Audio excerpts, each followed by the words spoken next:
SolveYourTech.com, your source for how-to guides and tutorials.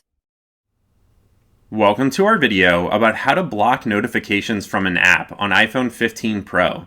If this guide helps you out, then please consider subscribing and liking this video.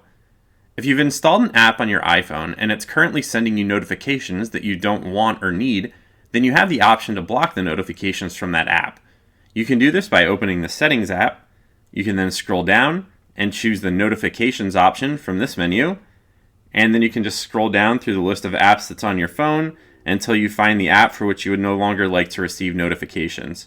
You can then select that app, and then you can tap the button to the right of Allow Notifications to turn it off. Once it looks like this, then that means you're no longer going to receive notifications from that app. However, if you would like to customize the notifications rather than turn them all off, then you can choose to change the types of alerts that you receive. You can elect to turn off the sounds for those notifications if that's an option available in the app, or you could choose to turn off badges, which are the red numbers that appear at the corner of apps for which there are currently unread notifications.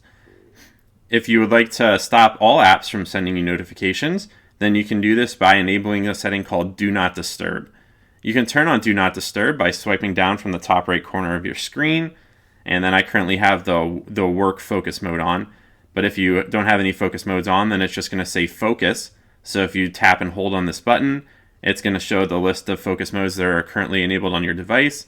So if you select the Do Not Disturb option, then that's going to turn off notifications on your phone until you turn off Do Not Disturb.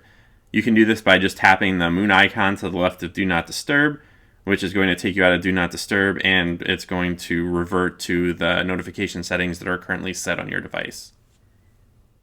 Make sure to like this video and subscribe to our channel to see more tech guides like this one. For additional information on this topic and to read the entire article, click the link in the description to visit SolveYourTech.com.